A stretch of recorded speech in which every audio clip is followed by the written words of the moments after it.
پہلی دفعہ ایسا ہوا ہے کہ سپریم کورٹ ہمیں بالکل ویزیبلی، اس میں کوئی دو رائے نہیں ہے کہ سپریم کورٹ تقسیم نظر آ رہی ہے. اس سے پہلے ہماری سیکورٹی فورسز تقسیم نظر آ رہی تھیں اور لگتا تھا کہ ان کے اندر بہت بڑا کوئی رفٹ موجود ہے اور کچھ لوگ ایک طرف ہیں اور کچھ لوگ دوسری طرف ہیں. یہ تاثر بہت ہی افسوسناک تھا خود اسٹیٹ کے لیے. ہم اسٹیٹ کے جو شہری، ہمارے لیے کوئی صورتحال تھی، ہمیں نہیں معلوم تھا کہ یہ چیزیں اس طرح کیوں ہو رہی ہیں. اور اب سپریم کورٹ جو ہے وہ قطعی طور پر آپ انگلیوں پر گن کر بتا سکتے ہیں کہ یہ ایک طرف ہیں اور یہ دوسری طرف ہیں.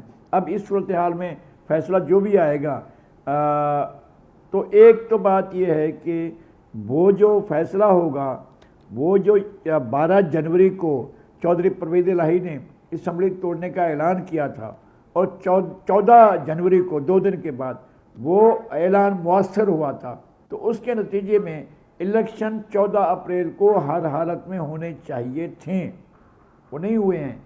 اور جب سپریم کورٹ نے پہلے فیصلہ دیا تھا 1 مارچ کا فیصلہ جو تھا، اس میں تو یہ کہا گیا تھا کہ جناب 90 دن کے ہی اندر الیکشن ہوئے.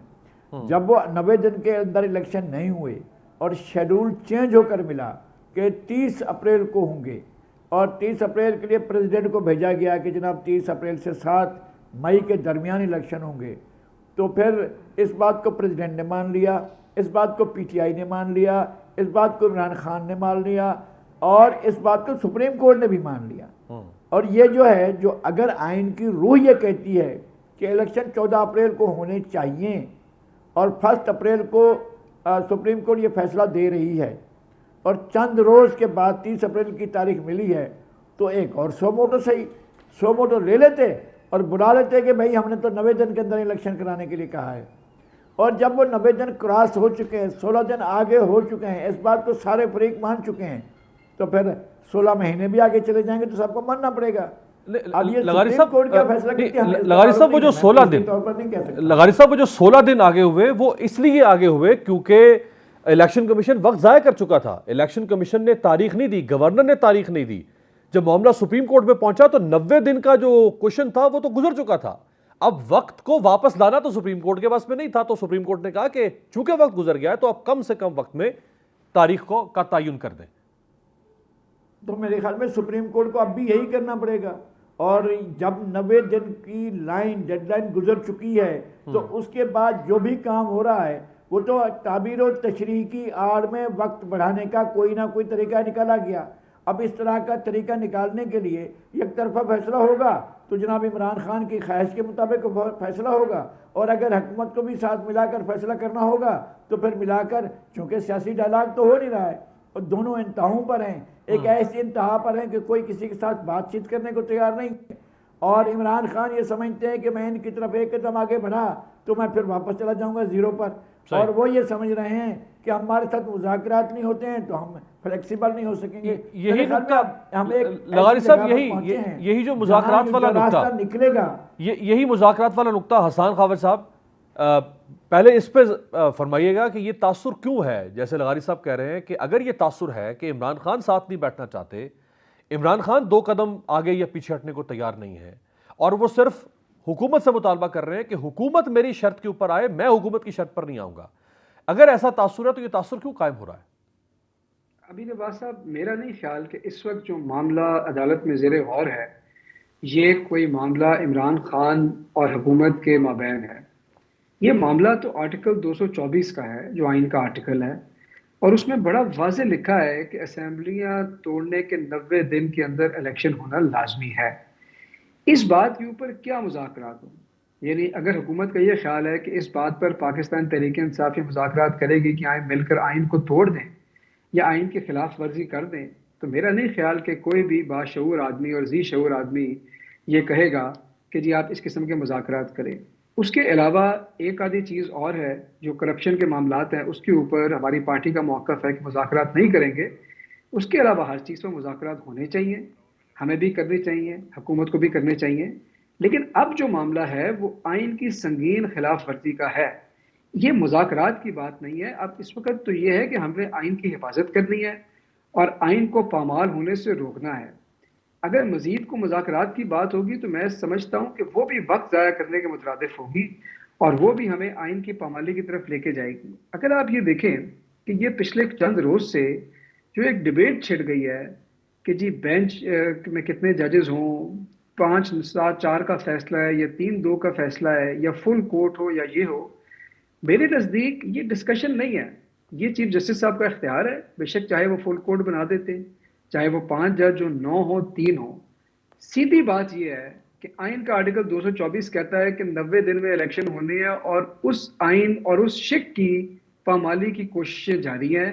اس کے اوپر تو کوئی بہت بڑی, میرے ذاتی رائے میں اور میری ادنا رائے میں, کوئی بہت بڑی اس پہ ڈیبیٹ کی بھی ضرورت نہیں. لغاری صاحب, یہ تو بڑی واضح بات ہے. یہ لغاری صاحب, یہ جو حسان خاور صاحب کہہ رہے ہیں کہ اس کو اتنا مسئلہ فیسا غورس بنا کیوں دیا گیا ہے؟ انتخابات 90 دن میں ہونے ہیں, کسی بھی ایڈمنسٹریٹو یونٹ کے عوام کو نمائندگی کے بغیر محروم نہیں رکھا جا سکتا. 90 دن کا وقت ہے, اس میں بھی نہیں ہو رہے, 15 دن اور مل گئے, 5-6 مہینے اور مانگے جا رہے ہیں. سیدھی سی بات ہے, اس کو کیوں الجھا دیا گیا؟ کس نے الجھایا لغاری صاحب؟ دیکھیں, میں حسان خاور صاحب کی بات کو سمجھ رہا ہوں, لیکن میرے سامنے جب ایک بار نہیں کئی بار آئین کو ایبروگیٹ کیا گیا, آئین کو سبورٹ کیا گیا, آئین کو 4 مارشل ایڈمنسٹریٹر نے کیا, اور اس کے بعد 2 چیف جسٹس صاحبان نے کیا, کیونکہ آئین میں وزیر اعظم کا جو ہٹانے کا طریقہ کار ہے وہ درج ہے. اس میں یہ نہیں ہے کہ آپ بلائیں اور اس کو کہیں کہ میں نے آپ کو برخاست عدالت سزا دی ہے اور 23 سیکنڈ کی سزا ہے, جائیں آپ وزارت عظمیٰ کے لیے نااہل ہو گئے ہیں. اگر اس طرح سے نکالا جانا بھی آئین کے مطابق, میرا خیال ہے کہ یہ مارشاء اللہ تھا, عدالتی مارشاء اللہ تھا, جب اس طرح سے ایک وزیر اعظم کو اور پھر دوسرے وزیر اعظم کو ہٹایا گیا. پھر جب فلور آف دا ہاؤس پر آرٹیکل 5 پڑھنے کے بعد آرٹیکل 6 نافذ کیا گیا اور کہا گیا کہ ہم یہ جو عدم اعتماد کی تحریک ہے اس کو مسترد کرتے ہیں, اور یہ اسپیکر کے آفس کی طرف سے کہا گیا. ڈپٹی اسپیکر جو منصب پر بیٹھے ہوتے, اپنی چیئر پر بیٹھے ہوتے, ہاؤس چلا رہے تھے, اس کو کہہ رہے تھے he was abrogating, subverting and suspending the Constitution of Islamic Republic of Pakistan. اس وقت کیا ہوا تھا؟ پھر سپریم کورٹ نے آ کر اتنی وضاحت کی جی آئین کی خلاف ورزی ہوئی ہے. خلاف ورزی ہوئی ہے تو ہم کہتے ہیں کہ یہ ایبروگیشن تھا, سب ورژن تھا. اس پر کیا کارروائی ہوئی ہے؟ کوئی کارروائی نہیں ہوئی. اب کون سی کارروائی ہوئی ہے؟ کچھ بھی نہیں, خود ان کے سامنے ہوا ہے. اگر نہیں ہو رہا تھا, اگر یہ حکومت نئی حکومت کے وجود میں آنے کے بعد پہلے دن, دوسرے دن, تیسرے دن, چوتھے دن, 5ویں دن ڈیٹ نہیں آئی ہے, تو یا تو سو موٹو ہو جانا چاہیے تھا یا ان کو چلے جانا چاہیے تھا. جناب ڈیٹ نہیں آ رہی, آپ ڈیٹ دے دیں. دیکھیں وہ جو قاسم سوری صاحب کی رولنگ ہے, جو لغاری صاحب جو آپ رولنگ کا فرما رہے قاسم سوری صاحب کی, اس پہ تو بلاول صاحب نے پرسوں بھی اسمبلی کے فلور پر کہا اور وزیر اعظم کو مخاطب کر کے کہا کہ اگر کچھ غلط ہوا ہے تو اس پہ کارروائی ہونی چاہیے. تو 12 مہینے سے ایک حکومت بیٹھی ہے, قاسم سوری صاحب کے خلاف یا عمران خان صاحب کے خلاف یا عارف الوی کے خلاف آرٹیکل 6 شروع کر دیتی, کارروائی تو نہیں کی. اس کا مطلب یہ تو نہیں کہ اب یہ بھی اگر آئین توڑیں تو ان کو بھی جواز مل گیا اگر انہوں نے توڑ دیا تھا. نہیں, بالکل نہیں.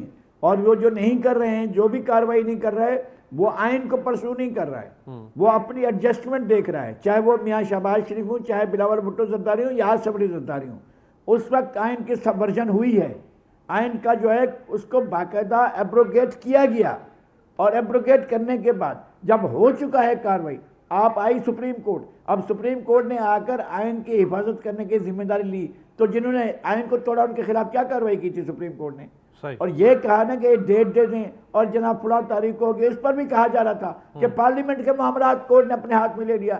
جب پارلیمنٹ میں بیٹھ کر اگر آئین کو توڑا جائے گا تو پھر کیا کہا جائے گا؟ سپریم کورٹ بھی تماشا دیکھے گی, ہم بھی تماشا دیکھیں گے. یہ ہوا ہے نا ہمارے ملک کے اندر. رائٹ. حسان خاور صاحب, آپ کی حکومت میں آئین کو سسپینڈ کیا گیا یا ایبروگیٹ کیا گیا یا آئین کو توڑا گیا, تو سپریم کورٹ نے اپنے فیصلے میں کہا ہے کہ گورنر خیبر پختونخوا نے خیبر پختونخوا میں انتخابات کی تاریخ نہ کر بریچ آف کانسٹیٹیوشن کیا ہے. یہ ورڈز ہیں سپریم کورٹ کے, بریچ آف کانسٹیٹیوشن. سو یہ بریچ تو ہر طرف سے ہوئے جا رہی ہے, رک نہیں رہی ہے. اب اگر بریچ آف کانسٹیٹیوشن میں یا ایبروگیشن آف کانسٹیٹیوشن کی سزا جزا میں ہم لگ جائیں گے تو یہ جو انتخابات ہیں یہ تو پھر گئے, یہ تو پھر نہیں ہوں گے. نہیں امیر بات صاحب, سزا تو اگلی بات ہے نا. دیکھیں یہ سمجھنے والی بات ہے. قاسم سوری صاحب نے آئین کے اوپر اپنی دانست میں ایک رولنگ دی, وہ رولنگ سپریم کورٹ میں اس کا نوٹس لیا گیا اور سپریم کورٹ نے اس کو سیٹ اسائڈ کر دیا. جب بھی کوئی چیز سپریم کورٹ کی نظر میں یا بادی نظر میں آئین کے مطابق نہیں ہوگی تو وہ بریچ ہوگی. جب آپ میڈیا کا منہ بند کرتے ہیں تو وہ بھی جو آپ کا آرٹیکل ہے فریڈم آف اسپیچ کا, اس کا بریچ ہوتا ہے. جب آپ کسی کو اس کی مرضی کے بغیر اغوا کرتے ہیں وہ بھی فنڈامنٹل رائٹس کا بریچ ہے. تو بریچ تو جب سپریم کورٹ نے بتا دیا, کیا ہم نے اس وقت ججوں کو برا بھلا کہا یا ہم نے کہا جی ٹھیک ہے؟ یہی ہم کہہ رہے ہیں, اگر کوئی آگے حکومت کارروائی کرنی چاہتی تو اس کا تو ایک پروسیس ہے. آپ کہیں گے یہ میرا فائڈ ہے, یہ ہے. ابھی تو ہم یہ کہہ نہیں رہے کہ آپ کارروائی کریں, ہم تو یہ کہہ رہے ہیں کہ الیکشن کروائیں. حکومت الیکشن آگے نہیں کر سکتی. یہ تو اگلا سٹیپ ہے کہ جن لوگوں نے الیکشن کو ڈیلے کیا, کیا انہوں نے جانتے بوجھتے کیا, کیا میلا فائڈی تھا, کیا ان پہ آرٹیکل 6 کی کارروائی ہونی چاہیے؟ یہ تو بعد کی بات ہے. جو بنیادی مسئلہ اس وقت غور طلب ہے وہ یہ ہے کہ آج الیکشن نہیں ہو رہے اور 90 دن کی جو مدت ہے وہ گزرتی جا رہی ہے.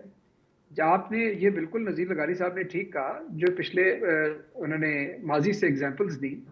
دیکھیں جب یہ فیصلہ اسی قسم کا آج سے تقریباً کوئی 60 سال پہلے غالباً وہاں پہ آیا مولوی تمیز الدین کیس میں, تو جسٹس منیر صاحب نے جو فیصلہ اس دن کیا اور نظریہ ضرورت کو پاکستان کے لیگل سسٹم کے اندر انہوں نے متعارف کروایا, تو اس کے بعد اگلے چاروں مارشل لاء کی گراؤنڈ بن گئی.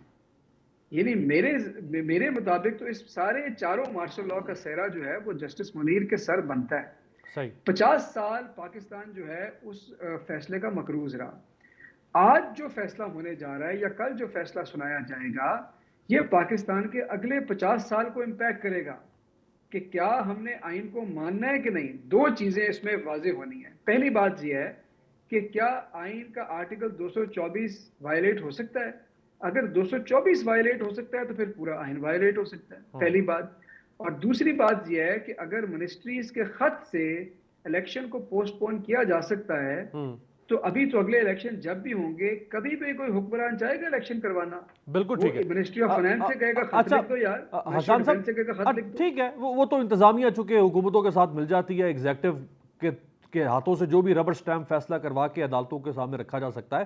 یہ فرمائیں کہ اگر کل فیصلہ آپ کی توقعات کے اور آپ کی خواہشات کے برعکس آتا ہے, یعنی عدالت کہتی ہے کہ انتخابات ابھی نہیں ہو سکتے, 2 3 4 مہینے آگے جاتے ہیں انتخابات, تو پھر کیا رد عمل ہوگا آپ کا؟ دیکھیں بات یہ ہے, میں تو آپ کو پھر یہ کہوں گا کہ آئین اس کے اندر بہت واضح ہے اور عدالت نے تو انفورس کرانا ہے. عدالت فیصلہ سنا چکی ہوئی ہے, اس فیصلے کو امپلیمنٹ کرانے کی بات ہے.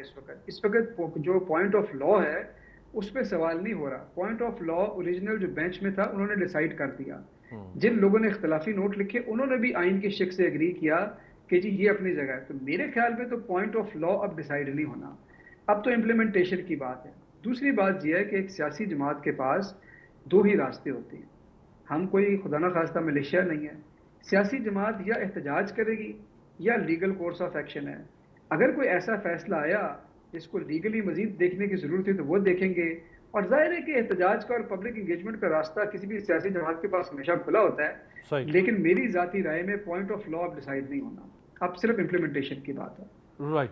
لغاری صاحب, اگر حکومت کے حوالے سے فیصلہ برعکس آ جاتا ہے, یعنی عدالت کہہ دیتی ہے کہ انتخابات کروائیں اور 30 تاریخ کو ہی انتخابات ہوں گے, یا چلے وقت گزر گیا ہم 10 دن اور دے دیتے ہیں, تو حکومت تو پہلے ہی کہہ چکی ہے کہ ہم نہیں مانتے, تو پھر تو تصادم ہوگا. لغاری صاحب میں تو صرف وہ الیکشن مانوں گا جو 14 تاریخ کو ہوں گے. اب 12 دن رہ گئے ہیں, وہ کہیں جی اپنے اسی میں کاغذات نامزدگی جمع کروائیں, اسی میں جا کر کروائیں. 14 تاریخ آخری الیکشن ہوں گے.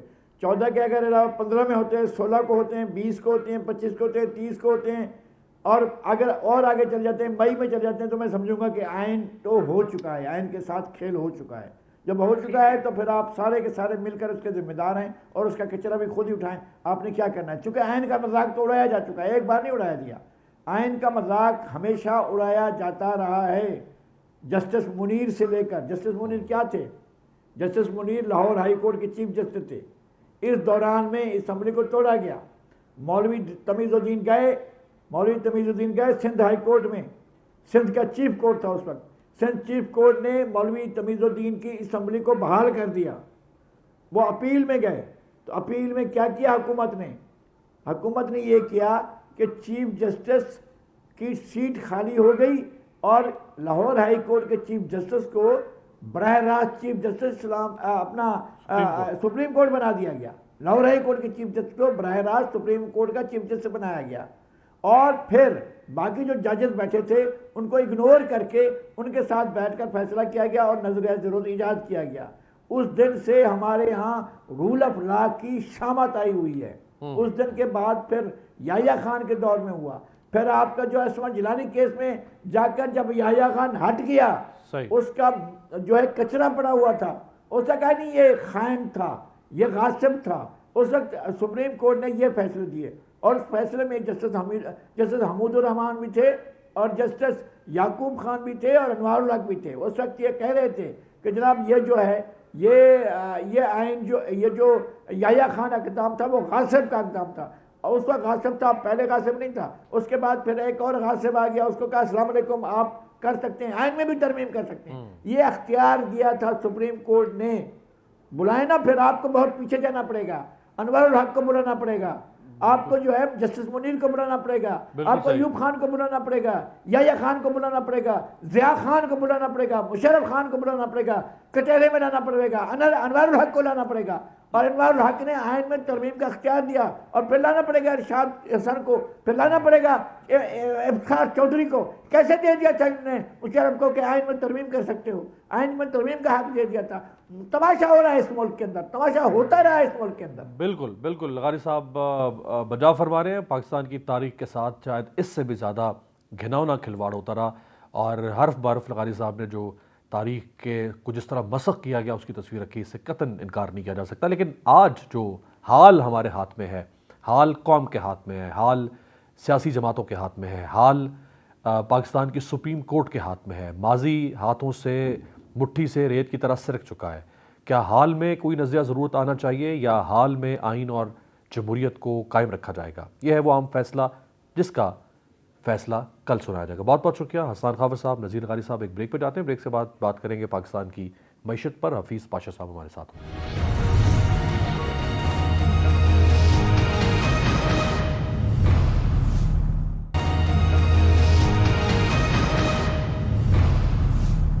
بریک کے بعد خوش آمدید. گزشتہ سال اپریل میں تحریک انصاف کی حکومت کی تبدیلی کے بعد 13 جماعتی اتحاد برسر اقتدار آیا اور شہباز شریف وزیر اعظم پاکستان بنے. تبدیلی کا یہ ایک سال مسلم لیگ نواز اور اس کی ہمنوا جماعتوں کے لیے بیش بہار ریلیف لے کر آیا, لیکن عوام کے لیے قیامت برپا ہو گئی. اس دوران ریکارڈ توڑ مہنگائی نے غریب عوام سے جینے کا حق چھین لیا, اور مفت آٹے کے حصول کے لیے لوگ اپنی جانیں گنوانے لگے. دوسری جانب مجموعی طور پر ملکی معیشت کا جنازہ نکل گیا. کتنی افسوس کی بات ہے کہ پاکستان جیسا زرعی ملک سبزیاں اور دالیں بھی امپورٹ کر رہا ہے. گزشتہ 8 ماہ جولائی تا فروری پاکستان نے 151 ارب روپے کی دالیں اور سبزیاں درآمد کی, جبکہ گزشتہ سال اسی عرصے میں 70 ارب کی دالیں اور سبزیاں برآمد کی گئی تھیں. ادارہ شماریات کے مطابق مہنگائی کی مجموعی شرح 35.37% تک پہنچ گئی ہے. رواں مالی سال کے 9 ماہ میں مہنگائی 27.26% ریکارڈ کی گئی. 65 سال کا ریکارڈ ٹوٹ رہا ہے. ملکی معاشی صورتحال سے غیر مطمئن پاکستانیوں کی شرح میں 4% کا اضافہ ہوا ہے. عوامی آرات جاننے کے حوالے سے معروف ادارے گیلپ پاکستان نے کنزیومر کانفیڈنس انڈیکس کا نیا سروے جاری کیا ہے. سروے کے مطابق ملکی معاشی صورتحال سے غیر مطمئن پاکستانیوں کی شرح 4% اضافے کے بعد 73% پر پہنچ گئی ہے. سروے میں مستقبل میں معیشت میں بہتری سے مایوس پاکستانیوں کی شرح بڑھی, اور 48% نے اگلے 6 ماہ میں معاشی صورتحال مزید خراب ہونے کے خوف کا اظہار کیا ہے. وزارت خزانہ کے مطابق جون 2022 تک ہر پاکستانی 2,16,709 روپے کا مقروض ہو گیا تھا. ستمبر 2022 میں پاکستان کا بیرونی قرض 19.73 ٹریلین روپے تک جا پہنچا, جبکہ روپے کی قدر میں کمی کی وجہ سے ملکی قرض 3.76 ٹریلین روپے بڑھا, اور شرح سود میں اضافے کی وجہ سے قرض میں 3.18 ٹریلین اضافہ ہوا. حالات جیسے ہیں, لیکن اس سے زیادہ تشویشناک بات یہ ہے کہ حالات مستقبل قریب میں سنبھلتے ہوئے دکھائی نہیں دے رہے. اس ساری صورتحال پر بات کرنے کے لیے ہمارے ساتھ موجود ہے پاکستان کی انتہائی معتبر شخصیت, معیشت دان, کئی تعلیمی اداروں کے ساتھ وابستہ رہے, ایکیڈمیشین, پاکستان کے وزیر خزانہ رہے, وزیر کامرس رہے, وزیر تعلیم رہے, درجنوں کتابوں کے مصنف ہیں. ایک خاص اہم رائے رکھتے ہیں ڈاکٹر حفیظ پاشا صاحب. ڈاکٹر صاحب آپ کا بہت شکریہ. صورتحال آپ کے سامنے ہے, لوگوں میں اضطراب, افراتفری بے چینی میں اضافہ ہو رہا ہے. بالآخر ریاست کا مقصد وجود میں آنے کا یہ ہے کہ وہ اپنے شہریوں کی فلاح کے لیے کام کر سکے. کیا آپ کو اس مختصر عرصہ جو یہ گزرا ہے اس حکومت کا، اس میں کوئی بہتری کے آثار دکھائی دیے تھے، اور اگر دیے تھے تو وہ بہتری کیوں نہیں آ پائی؟ بسم اللہ الرحمن الرحیم. ماشاءاللہ آپ نے بہت مناسب ایک انٹروڈکشن پیش کیا ہے ہمارے معاشی حالات کے بارے میں. سوال یہ پیدا ہوتا ہے کہ پچھلے کچھ عرصے میں پاکستان کے حالات میں اتنی تیزی سے خرابی کیوں آئی. سب سے پہلے تو یہ کہنا بہت ضروری ہے، جس طرح آپ نے اشارہ دیا ہے، کہ پاکستان کے قرضوں کا جو خاص طور پہ جو ہمارے باہر کے قرضوں کا بوجھ ہے، وہ آپ کو حیرت ہوگی کہ پچھلے 7 سال میں 2 گنا ہو گیا. پہلے یہ 65 ارب ڈالر تھا، اور آج کی پوزیشن یہ کہ 130 ارب ڈالر تک تھا جون 22 میں، اور اب کچھ تھوڑا سا کم ہوا ہے، اس لیے کہ باہر سے پیسہ نہیں آ رہا ہے اور ہمیں قرضوں کے ری پیمنٹ تو کرنا ہی کرنا ہے. 126 بلین ڈالرز پہ آپ موجود ہیں. دوسری طرف تو آپ نے بہت مناسب اور بات کی ہے کہ پاکستان کا جو جسے ہم پبلک ڈیٹ کہتے ہیں، اس کا بوجھ ایک ہمارے سٹیزن پر، ایک شخص پر 2,40,000 روپے سے زیادہ ہو چکا ہے. اور اب آپ سوچئے کہ کوئی 7-8 سال پہلے یہ اس سے آدھا تھا. یعنی کہ جو قرضوں کا بوجھ ہے وہ بے پناہ تیزی سے بڑھا ہے. اس کے ساتھ ساتھ جو شارٹ رن میں جو کچھ چیزیں ہوئی ہیں جنہوں نے حالات کو اور خراب کیے ہیں، اور خاص طور پہ افراط زر میں جو اضافہ ہوا ہے، سب سے پہلے جب رشیا یوکرین کی وار شروع ہوئی مارچ میں پچھلے سال، تو اس کے بعد میں کموڈٹی پرائسز آسمان تک چڑھ گئے تھے. آپ کو یاد ہوگا روپے بھی اس وقت گرنا شروع ہو گیا تھا، جی. اور تیل کی قیمت آسمان تک پہنچ گئی تھی. ساتھ ساتھ اس کے بعد بڑے افسوس سے مجھے کہنا پڑتا ہے کہ پاکستان کی تاریخ کا سب سے نقصان دہ سیلاب آیا ہے، اور اس کے نتیجے میں تقریباً 30 ارب ڈالر کا نقصان پاکستان کو ہوا ہے. اس وقت آپ یہ دیکھیے کہ کپاس کی فصل 35% کم ہو گئی، اور چاول کی فیصد 28% کم ہو گئی. یہ سب چیزیں ملا لیں، اس پر میری ایک اور گزارش یہ ہے کہ with all due respects to ہماری اس وقت کی حکومت، سپٹمبر کے بعد میں جو پالیسیز فالو کیے گئے ہیں وہ کچھ حد تک نامناسب اور غلط ہے. خاص طور پہ یہ جو آپ نے ایل سیز کو بے شمار انڈسکرمنیٹلی اور without any clear policy guide line آپ نے روکنا شروع کر دیا. اور جبکہ ایک مناسب پالیسی یہ ہوتی کہ آپ ایکسچینج ریٹ کو استعمال کر کے ایک ریشنل طریقے سے کمی لاتے امپورٹس میں. اس کے نتیجے میں بے شمار شارٹیجز پیدا ہو گئے ہیں. اب آپ یہ دیکھیے کہ آپ نے جس طرح کہا کہ کھانے پینے کے اشیاء کی امپورٹ، اب ہمیں پاکستان کو اس سال 3 سے 4 ملین ٹن کی ضرورت ہے اور ویٹ کی، اور ابھی تک ہم نے 500,000 ٹنز بھی نہیں کیا. دوسری طرف کپاس کی اس وقت ریکارڈ ضرورت ہوگی اگر آپ کو اپنے ٹیکسٹائل سیکٹر کو چلانا ہے اور ایکسپورٹ کرنا ہے. اس میں آپ کو تقریباً 60 لاکھ بیل اور امپورٹ کرنے پڑیں گے. ان کے لیے آپ کے پاس ڈالرز نہیں ہیں. ڈاکٹر صاحب نہ یہ جو جس طرح فرما رہے ہیں، نہ ان چیزوں کے لیے، نہ گندم کے لیے ڈالر ہے، نہ کپاس کی بیلز کے لیے ڈالر ہے، نہ جو را مٹیریل باہر سے آنا ہے انڈسٹریز کے لیے ان کے لیے ڈالر ہیں. 330 کے قریب جو اب یونٹس ہیں موبائل اسمبلنگ پلانٹس پاکستان میں، وہ بند ہو چکے ہیں. 20,000 لوگ انہوں نے ان امپلائڈ کر دیے ہیں. کاریں بنانے والے پلانٹس جو ہیں وہ بند ہو رہے ہیں. یہ اس چیز کا احساس حکومت کو کیوں نہیں ہو پا رہا کہ ایل سی اس کو بند کرنے سے معاملات تو نہیں ٹھیک ہو پا رہے؟ بات دراصل یہ ہے کہ ہمیں یقیناً اپنے درآمدات کو کنٹرول کرنا تھا، بٹ اس کا مناسب طریقہ یہ ہوتا ہے کہ آپ کے پاس جو ہتھیار ہیں ایکسچینج ریٹ یا کچھ حد تک انٹرسٹ ریٹس وہ استعمال کریں، یہ نہیں کہ آربیٹریلی آپ جس کو چاہیں روک دیں، جس کو چاہیں آنے دیں. اور اس وقت کراچی پورٹ میں ابھی بھی کنٹینرز اتنے ہیں کہ تقریباً مال جو ہے تقریباً $2 ارب تک کا پھنسا پڑا ہے. بات دراصل یہ ہے کہ مجھے بہت افسوس سے کہنا پڑتا ہے کہ ہم نے جو ریسرچ کیا ہے کہ خدا نخواستہ پاکستان میں پچھلے سال کو جون کے بعد سے آج تک تقریباً 20 لاکھ لوگ اور بے روزگار ہو چکے ہیں اور غربت کے 20 لکیر لاکھ کے لوگ نیچے اور بے روزگار ہو جائیں گے؟ ہو چکے ہیں ہیں تقریباً. یعنی کہ اس وقت آپ کا جو انمپلائمنٹ کا ریٹ ہے تاریخ کا سب سے بلند لیول پہ ہے 10.5%. کبھی اتنا ہائی نہیں پہنچا تھا. اور اس سے زیادہ مجھے افسوس سے کہنا پڑ رہا ہے کہ پاکستان میں جو غربت کا لیول ہے، اب آپ یہ دیکھیے جب کھانے پینے کی اشیاء کی قیمتیں 50% بڑھی ہیں تو اس کے نتیجے میں تو غربت کی لکیر جو ہے وہ تو اوپر چلی گئی ہے، اور جو لوور مڈل کلاس کا طبقہ ہے وہ سب نیچے چلے گئے ہیں پاورٹی لائن کے. اور ہمارا اندازہ یہ ہے، مجھے بہت افسوس ہوتا ہے کہتے ہوئے، کہ تقریباً 2 کروڑ اور لوگ غریب ہو گئے ہیں پاکستان میں. اور خطرہ اس بات کا موجود ہے کہ جس طرح افراط زر میں اضافہ ہوتا جا رہا ہے، ادارے بند ہو رہے ہیں، روزگار میں اضافہ ہوتا جا رہا ہے، تو یہ بڑھتا جائے گا. اور ایک وقت ایسا آئے گا جسے کہتے ہیں کہ پاکستان تقریباً سٹینڈ سٹل پہ کھڑا ہو.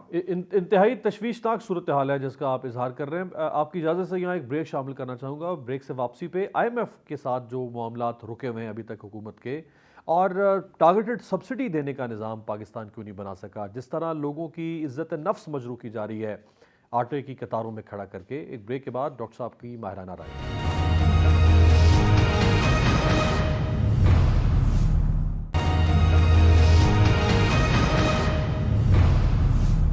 بریک کے بعد خوش آمدید. پاکستان کے معروف ماہر معیشت اور سابق وزیر خزانہ ڈاکٹر حفیظ پاشا صاحب ہمارے ساتھ موجود ہیں. ڈاکٹر صاحب، دنیا مشن مارس کے اوپر کام کر رہی ہے، دنیا ہائپر لوپ ٹیکنالوجی ٹرانسپورٹیشن کے ذرائع میں متعارف کروانے جا رہی ہے، دنیا نئے سے نئے جو ہے وہ سائنس کے دروازے کھول رہی ہے.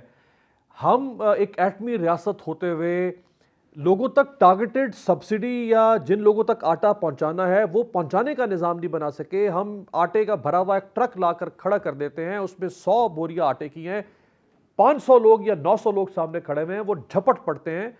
ہم 75 سال میں ٹارگیٹڈ سبسڈی دینے کا نظام تک نہیں بنا سکے اس ملک میں. اس پر تو ہمیں بے پناہ افسوس کرنا چاہیے. دیکھیے، جب ہم دیکھتے ہیں کہ ہمارے ملک کے جو ہمارے بہن ہیں یا مامتا ہیں، یا آپ دیکھیے کہ جو یہ بیٹیاں ہیں وہ بیچاری جاتی ہیں لینے کے لیے آٹا، اور جس طرح سے ٹریمپل کیا جاتا ہے. اور اب آپ دیکھیے کہ کل ہی میرے خیال سے کچھ 6-7 اس طرح کے ایسے ہوئے ہیں ڈیتھس. دیکھیے، ایک وقت ایسا تھا جب پاکستان نے ایک بہت اچھا قدم لیا تھا، اور وہ تھا جسے ہم بے نظیر انکم سپورٹ پروگرام کہتے ہیں. پچھلی حکومت نے آ کر اس کا نام تو بدل دیا مگر اس کو قائم رکھا. مگر اس وقت جو پرابلم ہے کہ ہمارے پاس ہمیں اس وقت تقریباً 1 کروڑ 50 لاکھ گھرانے جو ہیں وہ غریب ہو چکے. گھرانے کی بات کر رہا ہوں، یعنی کہ تقریباً 90 یعنی کہ 9 کروڑ لوگ غریب ہو چکے. اب اس لیے آپ کا کوریج جو ہے BISP کا اسے بڑھانا چاہیے. اس وقت آپ صرف 70 لاکھ گھرانوں کو کور کر رہے ہیں. بہترین طریقہ یہ ہوتا ہے کہ ٹارگیٹڈ سبسڈیز آپ نے 10 سال سرویز کر ماشاءاللہ BISP کی ٹارگیٹنگ میں سمجھتا ہوں کافی حد تک مناسب ہے، پاورٹی کاؤنٹس پہ بیسڈ ہے. اور اب آپ کو یہ کرنا ہے کہ جو اسپریڈ ہے، جو ٹارگیٹ گروپ ہے، اس کو تقریباً 1.5 گنا کرنا ہے کم از کم. اور جو اماؤنٹ آپ دے رہے ہیں وہ تقریباً 3 مہینے کے لیے صرف 7,500 روپے دیتے رہے ہیں. اس کو بڑھا کے کم از کم 10,000 روپے کرنا ہے. یہ بہتر طریقہ ہے لوگوں کے کھانے پینے کے اشیاء خریدنے کی صلاحیت اور طاقت بڑھے. خدا نخواستہ اس وقت یہ جو سلسلہ ٹرکوں کے تھرو بانٹا جا رہا ہے یہ بالکل مجھے کیا کہوں میں آپ سے، کتنا دکھ ہوتا ہے. ہمارے لوگ، ہمارے بھائی بہن، وہ کیا بالکل جسے کہتے ہیں کہ ڈاکٹر صاحب آپ نے کئی ریاست کے کئی اداروں کے ساتھ کام کیا، آپ نے پلاننگ کمیشن کے ساتھ کام کیا، فائنانس اینڈ اکنامک افیئرس میں کام کیا، کامرس میں کام کیا. یہ بیوروکریسی، یہ اتنے ادارے حکومت کے، وہ کس مقصد کے لیے بیٹھے ہیں کہ وہ لوگوں تک آٹا، چینی، دال پہنچانے کا، گھی کا تھیلا پہنچانے کا کوئی سوفسٹیکیٹڈ، باعزت، باوقار، فول پروف نظام بنانے کے قابل نہیں ہے؟ بالکل آپ کر سکتے تھے اگر آپ بے نظیر انکم سپورٹ کو پوری طرح سے آگے بڑھاتے اور اس کو سپورٹ دیتے. اللہ کے فضل سے اس پہ آغاز ہوا کچھ کافی سال پہلے اور یہ چل پڑا تھا نظام. اور میرا خیال یہ ہے کہ آپ کو یہ کرنا چاہیے کہ اس کے ٹارگیٹنگ بڑھائیں اور کیش کے تھرو آگے بڑھائیں ریلیف. اور یہ جو سلسلہ ہے آٹے کے ڈسٹریبیوشن کا یہ بالکل نامناسب ہے. دوسری طرف ایک اور بات کہتے چلوں کہ پاکستان میں مجھے افسوس سے کہنا پڑتا ہے کہ ہمارا جو نظام ہے اس میں عدل انصاف نہ ہونے کے برابر ہے.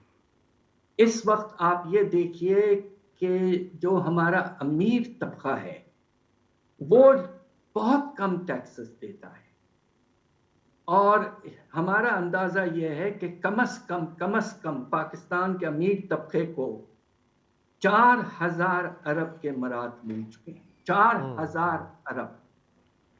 اگر ہم کسی طرح سے اس کا ایک حصہ یعنی کہ 1,500 2,000 ارب بھی حاصل کر لیں اور اس کو استعمال کریں زیادہ حصہ ریلیف کے لیے اور کچھ حصہ ڈیولپمنٹ کے پروجیکٹس کے لیے، تو پاکستان کا تصویر جو ہے وہ بالکل فوراً سے فوراً بدل سکتی ہے، تبدیل ہو سکتی ہے. ڈاکٹر صاحب آخر میں آئی ایم ایف سے آپ سے آخری سوال کرنا چاہوں گا. آئی ایم ایف کہتا ہے کہ پہلے اپنے دوست ملکوں سے گارنٹی لا کے دو، دوست ملک کہتے رہے کہ پہلے آئی ایم ایف کی طرف سے کچھ آئے گا، نہ ادھر سے گارنٹی آ رہی ہے. ابھی پرائم منسٹر سعودی عرب جا رہے ہیں شاہ سلمان کے دعوت پر، نہ یو اے ای سے کچھ آیا، نہ قطر سے آیا، نہ چائنا نے کوئی بات بڑھ کے پیسوں کی بارش کی، نہ سعودی عرب سے آیا.